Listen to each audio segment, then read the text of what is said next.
Salut mes choupis, je tourne la FAQ number 2 parce que la première est déjà bien assez longue comme ça. Donc du coup, deuxième vidéo pour la suite des questions pour la FAQ. Je pensais pas en avoir autant, donc du coup, et je pensais pas surtout blablater autant, mais je suis une bavarde, c'est pas d'aujourd'hui. Allez, c'est parti, on perd pas de temps et on répond aux questions. Alors, première question, as-tu un tatouage? Pas du tout, je n'ai aucun tatouage, je n'en ai pas. Je ne dis pas que ça n'arrivera pas, parce que j'aimerais en faire un avec les initiales de mes enfants. Mais pour l'instant, je n'en ai pas. Par contre, j'ai un piercing. Voilà. Donc non, pas de tatouage sur moi. Même s'il y en a que je trouve extrêmement beau, parce que très fin. Moi, j'aime beaucoup tout ce qui est très fin, les traits... voilà, les arabesques, les machins. Enfin, voilà. J'aime pas quand c'est des gros placards. J'aime quand c'est très fin, très subtil, très doux. Voilà. Mais il y en a des très beaux, hein, mais je n'en ai jamais fait. Est-ce que tu te fais plus draguer depuis ta perte de poids? Ah ben ça, c'est une bonne question. Pardon. Je sais que les regards ont changé. Je vois que les regards ont changé. Effectivement, sur moi, les hommes me regardent beaucoup plus, avec plus d'insistance. Draguer ouvertement, non. J'en ai pas le souvenir, en tout cas. Donc si quelqu'un l'a fait, bah, ça m'a pas marqué. Peut-être parce que je m'en fous aussi. Donc non. Mais oui, les regards, oui. Il y a beaucoup plus d'insistance sur les regards, ça c'est certain. Même mon mari me le dit parce que des fois j'avance devant lui parce qu'on va faire les magasins ou des choses comme ça, j'avance devant lui, donc vas-y, je suis dans mon truc là, allez hop hop hop, je vais faire mes courses, hein. Et il me dit, mais t'as pas vu comment il t'a regardé? Pas du tout. Alors moi je suis mais alors pas du tout attentive à ce genre de choses, je le vois, il y a certaines fois où c'est vraiment insistant et limite lourd, donc oui je le vois. Mais je m'en fous en fait parce que moi je suis avec mon mari, je suis bien avec mon mari. Et avant, et très honnêtement, ce que je me dis, c'est qu'avant il m'aurait regardé, lui là. Est-ce qu'il m'aurait regardé, on va dire entre guillemets, avec envie ou est-ce qu'il m'aurait regardé avec pitié? Et comme j'ai toujours cette phrase-là dans la tête et cette idée-là dans la tête, et ben du coup, en fait je fais pas attention. Voilà. Il y a des hommes hein, qu'on connaît et qui me disent ouais t'es nettement mieux aujourd'hui, tu dois te sentir mieux aussi physiquement, mais effectivement ta silhouette elle a changé, physiquement t'as énormément changé, etc. Mais bon, je m'en fous. Voilà. Quel voyage rêves-tu de faire? Quel voyage je rêverais de faire? Avec mon mari on aimerait bien aller donc au Maroc, parce que il connaît mais moi je connais pas. La Thaïlande nous plairait pas mal. Le Vietnam aussi. Tout ce qui est pays d'Asie, on serait vachement attiré. Le Japon, ça doit être tellement beau. Mais tellement beau. Puis alors leur culture, et puis leur bouffe, quoi. Alors moi je sais, la bouffe c'est important quand même, tu vois. Et moi la bouffe asiate, j'en mangerai matin, midi et soir. Bref, voilà, je pense que ce sont les pays là qui nous attirent le plus. Et étonnamment, alors j'ai horreur des pays froids, mais je pense que ça doit être à voir au moins une fois dans ta vie. Surtout en période de Noël, la Laponie. Ouais, ça pourrait être un truc. Mais alors, je me vois pas y aller parce que j'aime tellement pas le froid. Mais tellement pas. J'aime pas la neige. Comment as-tu rencontré ton mari? Il me semble que j'avais déjà répondu à cette question dans la toute première FAQ que j'avais faite. On s'est rencontrés sur... en fait, à l'époque, il n'existait pas les applis de rencontre comme aujourd'hui, mais c'était le même principe, sauf que ça se passait par SMS. J'ai reçu un SMS, je lui ai répondu. Très vite, on a échangé nos numéros parce que les SMS coûtaient extrêmement cher. Donc on a échangé nos numéros tout de suite, on a discuté, on a beaucoup discuté au téléphone avant de se rencontrer. On s'est rencontrés et à la base de base, ni l'un ni l'autre on était pour se lancer dans une relation durable. Au contraire, c'était plutôt très éphémère puisque On était clairement des plans cul pour l'un et l'autre. Et ça fera 20 ans l'année prochaine qu'on est mariés. Comme quoi, parfois ça dure un plan cul. Hein. Voilà. Désolée, hein, c'est un peu vulgaire, mais il n'y a pas d'autre terme en fait. On n'était pas du tout destinés et pas du tout dans l'idée de rester ensemble. On devait se voir, profiter de moments sympas, machin, et puis hop, chacun refait sa vie, quoi. Bah non, ça s'est pas fait comme ça. Quels sont tes projets? Bah ça, j'en ai un petit peu parlé dans la FAQ 1. Les projets, bah, nous, on pense de plus en plus à s'expatrier, voilà. Mes projets, c'est de développer ma société, c'est voilà, par la suite, si elle peut être vraiment pérenne, cette société, et qu'elle puisse vraiment être rentable, etc., bah, tant mieux, j'en serai la plus heureuse. Et puis voilà, déjà, ce sera pas si mal. Parce que quels sont tes projets? Comme c'est pas précis comme question, c'est un peu délicat de répondre réellement, tu vois. Je veux dire, quels sont mes projets? Bah, des projets, tu peux en avoir plein, quoi. Hein. Mais déjà, continuer de m'épanouir tel que je le fais là, et que ma famille soit tout aussi épanouie, etc., bah, ce sera déjà merveilleux pour moi. Tu gagnes combien avec YouTube? Franchement, c'est pas avec YouTube que tu... Enfin, c'est pas rentable YouTube, faut être honnête. Hein. Je vous fais des vidéos parce que ça me fait plaisir de vous faire des vidéos, ça me fait plaisir de partager. Moi, j'ai toujours été dans le partage et j'adore ça. Mais honnêtement, tu gagnes que dalle avec YouTube. Hein. Mais d'ailleurs, je gagne que dalle avec aucun de mes réseaux sociaux, hein, que ce soit Instagram, TikTok, je gagne que dalle. Là, le dernier paiement de YouTube que j'ai eu, je crois que ça remonte à juin. Et c'était 3 mois cumulés et j'ai dû toucher une centaine d'euros, je crois. Un truc comme ça. Non, franchement, YouTube, c'est pas rentable. Hein. Si t'espères avoir un complément de salaire avec YouTube, n'espère pas. Je suis désolée, je vais être tranchante, mais honnêtement, à moins que tu aies une communauté énorme et qui te suit énormément, donc qui like constamment, qui commente constamment, qui partage constamment, qui booste, parce qu'apparemment ils ont sorti le truc du booster là maintenant, qui booste constamment tes vidéos, honnêtement, tu gagnes que dalle. Hein. Tu gagnes que dalle. Là, je crois que je suis depuis juin. Quand est-ce que j'ai arrêté de faire les vidéos? C'était en août. En août, j'ai arrêté de faire des vidéos parce que j'avais besoin de vacances et puis ça m'a fait du bien. Et en même temps, ça m'a pas fait de bien parce que du coup, je manque énormément d'inspiration. C'est un truc de fou. Bref, passons. Je suis à... Je crois que je suis à 12-13 euros là pour ce mois-ci, un truc comme ça. 16 euros. Ils estiment mes revenus à 16,53 € pour ce mois-ci. Alors, tu vois, pour le mois de septembre. Bon, alors il n'est pas fini le mois de septembre, mais bon, comment te dire? Tu vois, c'est pas avec ça que tu vas loin. Et comme tu peux pas être payé tant que tu n'atteins pas 70 €, autant te dire que je suis pas prête d'être payée. Peut-être que je serai payée pour Noël, ça me fera un petit bonus pour Noël, deux fois. On verra. Mais bon, là-dessus, il faut bien penser qu'il y a l'URSSAF à retirer. Eh oui. Bref, alors à part pour celles qui se déclarent pas, mais ça c'est autre chose. Moi, avec ma société, dans tous les cas, je suis déclarée. Et avant ma société, j'étais déjà déclarée parce que je faisais quand même un peu d'argent avec YouTube, même si c'était pas grand-chose. Donc, voilà. Tu as fait quoi comme études? Bah ça, j'ai répondu dans la précédente FAQ, hein, donc parcours simple, classique, hein, primaire, collège, lycée arrêté en seconde. J'ai fait ma formation privée d'auxiliaire de vie. Ensuite, j'ai préparé mon concours d'aide-soignante. J'ai passé mon concours d'aide-soignante. Enfin, j'ai passé mon concours d'aide-soignante. J'ai fait mon année d'aide-soignante. J'ai eu mon diplôme d'aide-soignante. C'est le seul diplôme que j'ai et j'en suis ravie. D'ailleurs, je l'aime d'amour, mon diplôme. Et enfin, mon diplôme.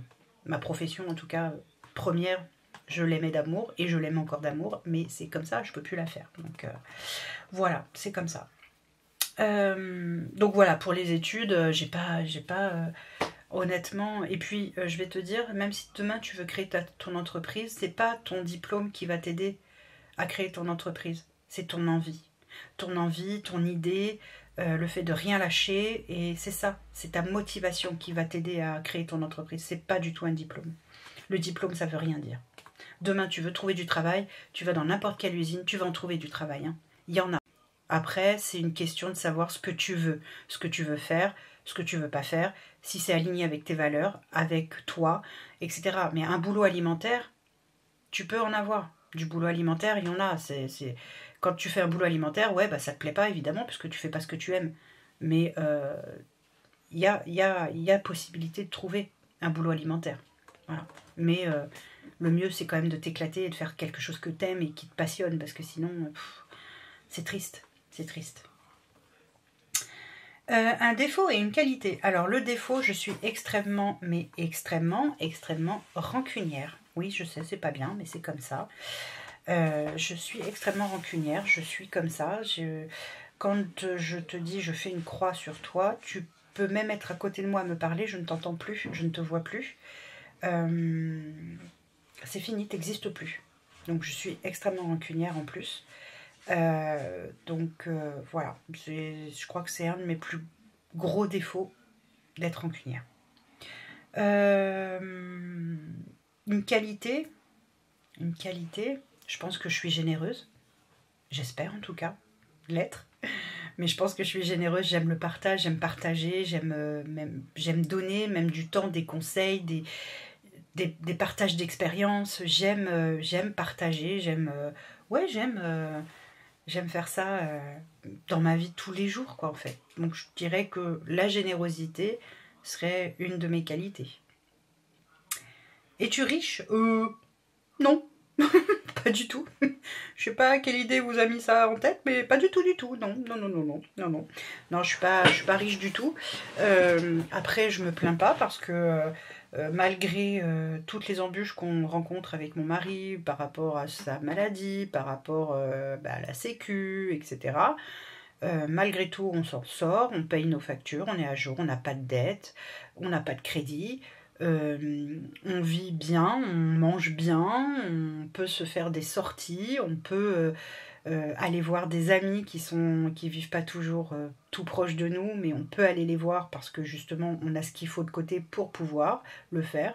On peut se faire des week-ends, comme vous avez pu voir, mon mari qui m'a organisé mon week-end à Lloret del Mar avant ma reprise de travail, etc. Enfin, je veux dire, on vit bien et on profite de notre vie surtout. Et ça, ça n'a pas de prix en fait. Ça n'a pas de prix. Donc oui, je suis riche en fait.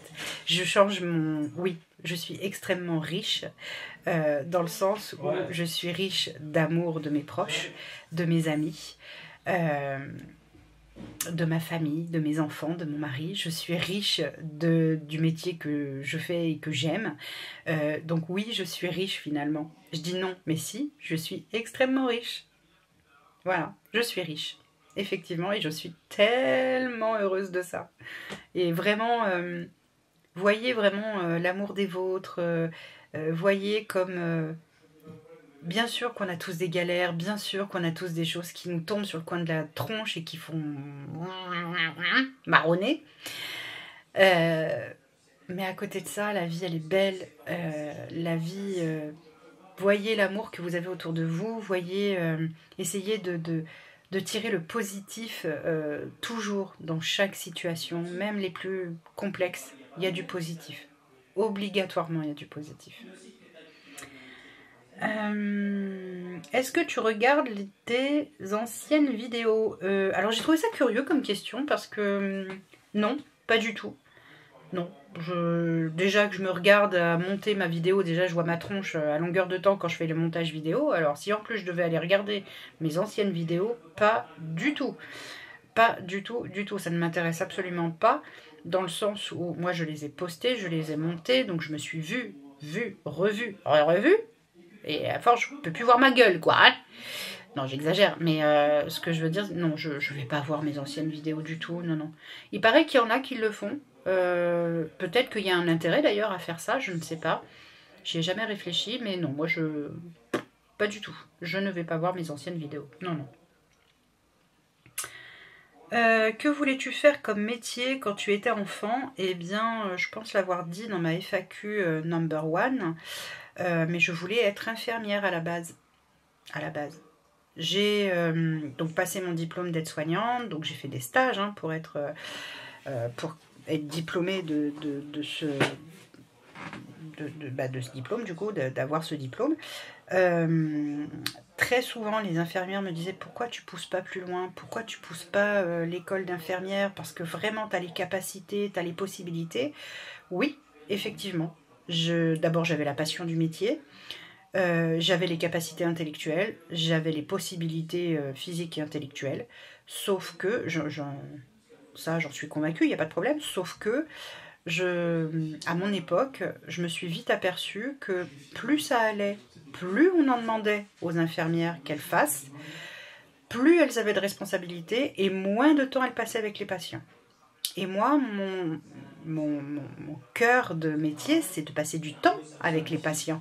Je n'ai pas envie de ne pas passer du temps avec les patients. Je veux passer du temps, je veux pouvoir leur tenir la main quand ils ont des soins infirmiers à faire et qu'ils savent que ça va être douloureux.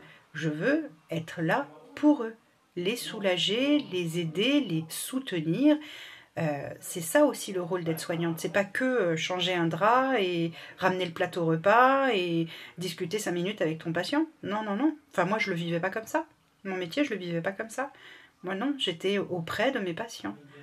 On travaillait en binôme souvent avec l'infirmière, avec l'ASH aussi. Hein. Donc, l'ASH, c'est la personne qui est juste en dessous de l'aide-soignante et qui est chargée essentiellement de faire le ménage dans les chambres, etc., de la salle de bain, etc. Mais nous, enfin moi, à mon époque, en tout cas, on travaillait toujours en binôme. Soit j'étais avec l'infirmière parce qu'elle avait besoin de moi pour certains soins, soit j'étais avec l'ASH parce qu'on faisait les chambres ensemble. On était une équipe, une vraie équipe et un vrai duo. Donc du coup, et moi, je passais énormément de temps avec mes patients. Voilà, donc je leur disais bonjour le matin, je faisais le tour des chambres tous les matins. Tous les soirs, je leur disais si le lendemain j'étais là ou pas. Voilà, c'est quelque chose qu'ils appréciaient énormément, forcément. Ça m'a valu beaucoup de jalousie de la part de certaines collègues, malheureusement, qui comprenaient pas pourquoi les patients, quand j'étais pas là, me réclamaient. Voilà, mais parce que je passais du temps tout simplement avec eux. C'était pas juste bon je vais prendre votre température, hein, puis je m'en vais. Non. Non, je passais du temps, je leur parlais.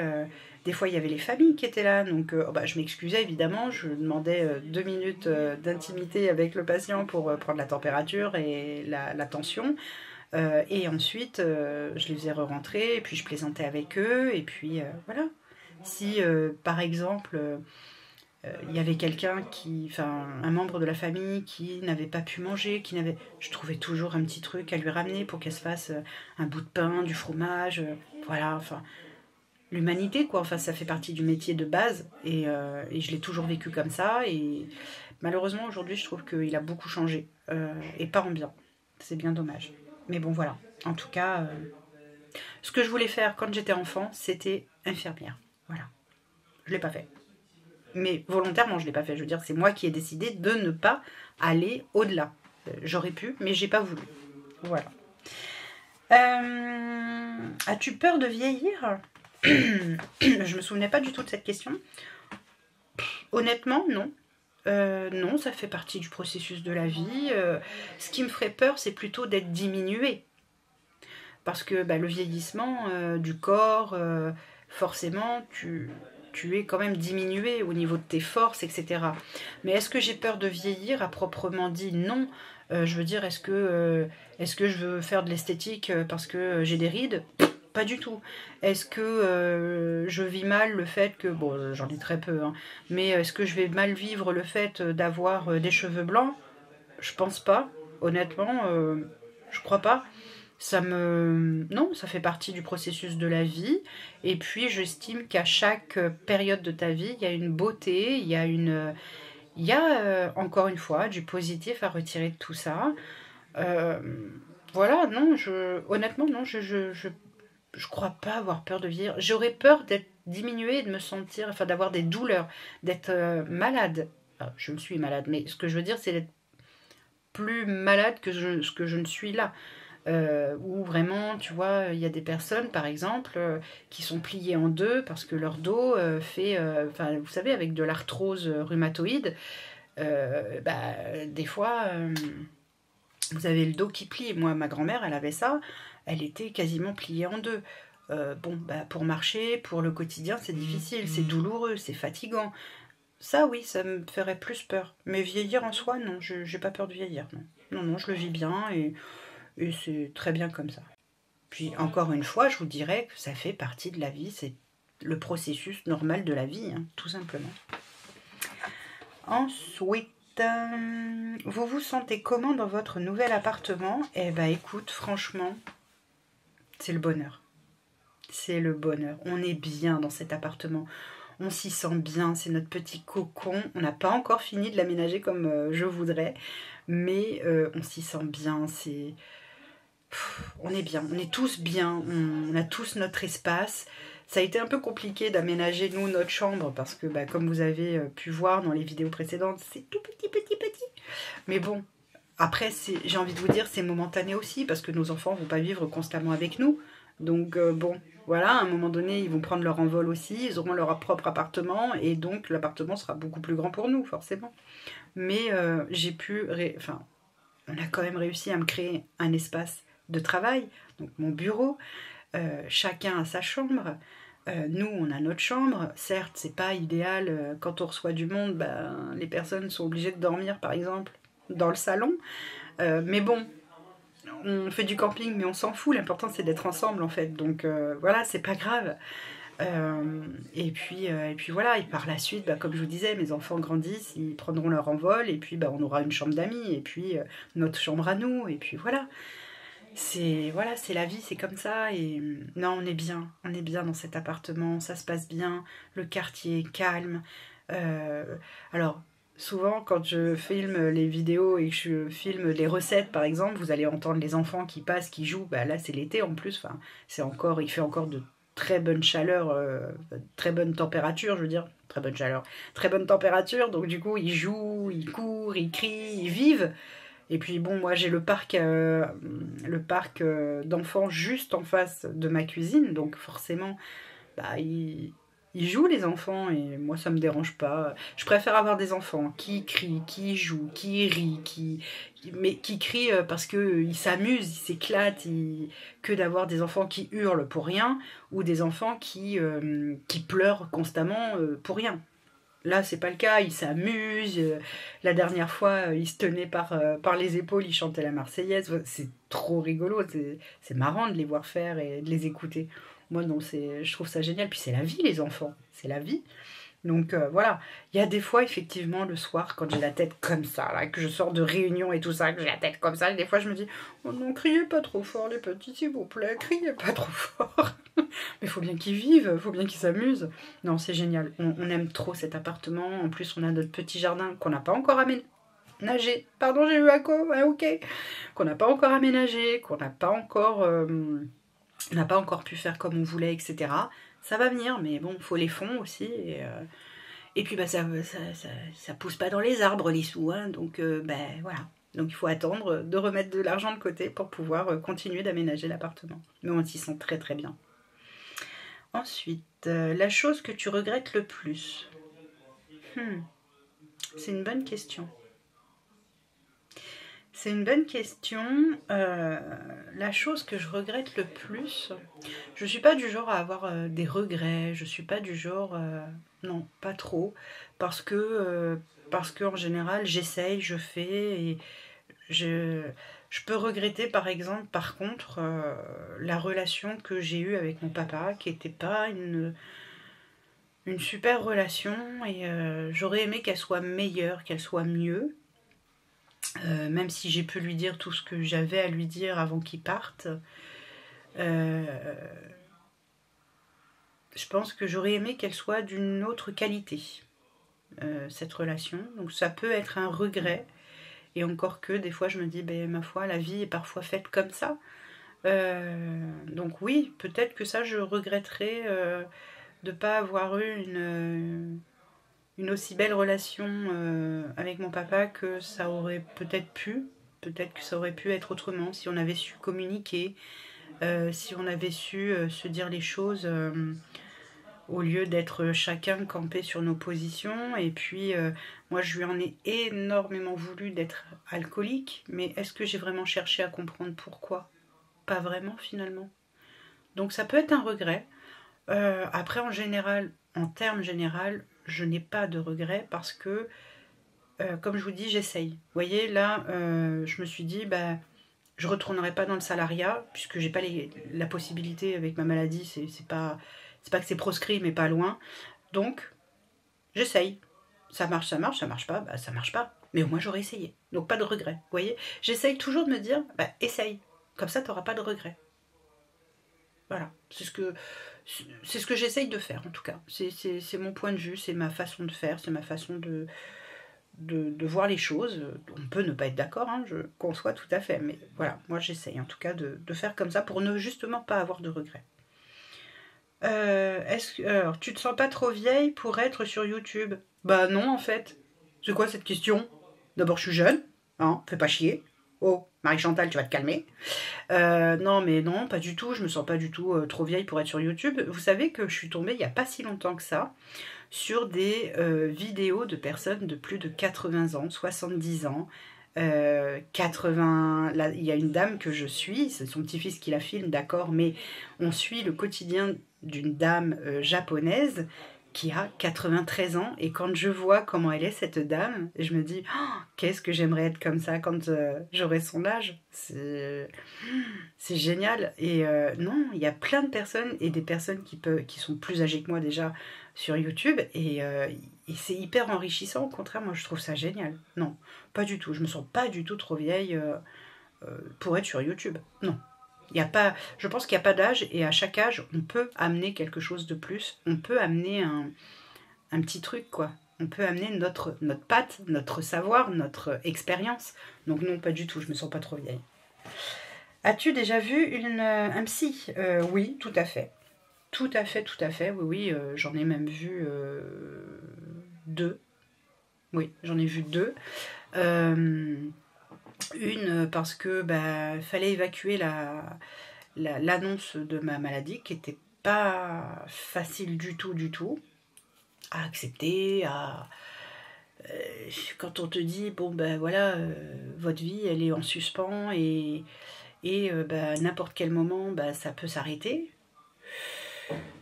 Tu te dis ok, bon ben on va essayer de faire en sorte que ça dure longtemps quand même.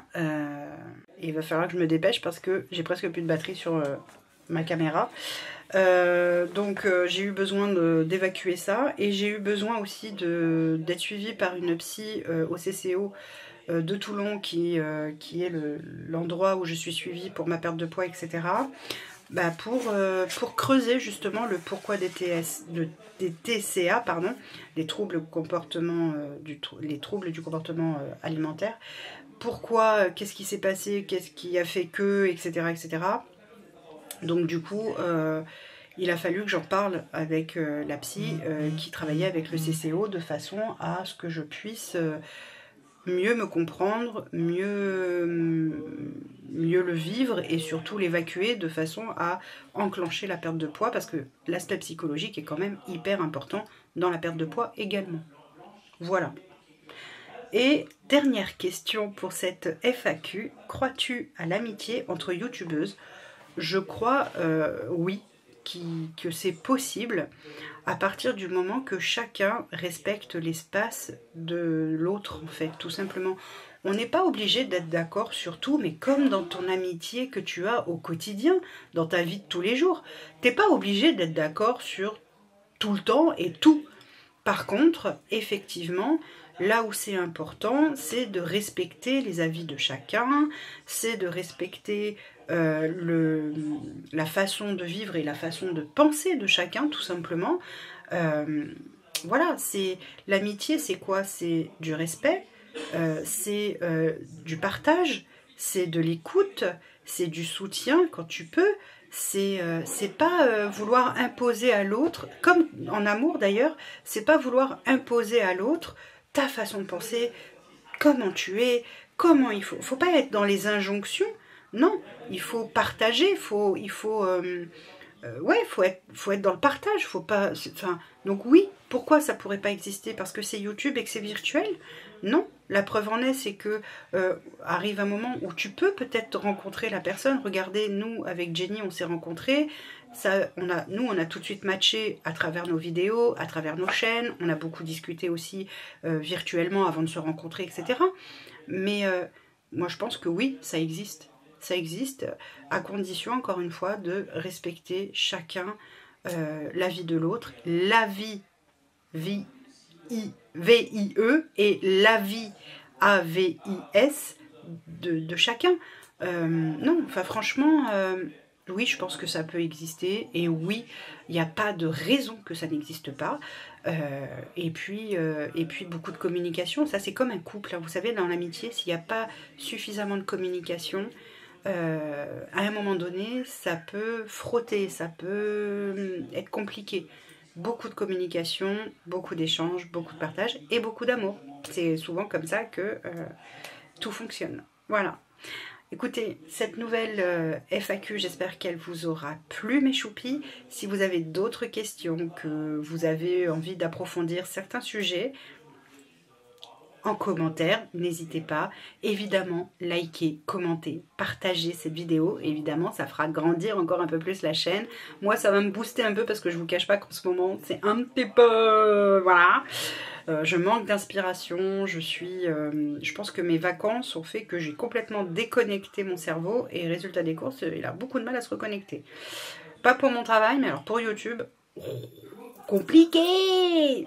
Donc voilà, donc n'hésitez pas en tout cas à me dire comment vous avez trouvé cette FAQ. Si vous avez d'autres questions, mettez-les, je pourrais les noter pour une prochaine, pourquoi pas. Et puis nous, on se retrouve évidemment très vite pour une prochaine vidéo.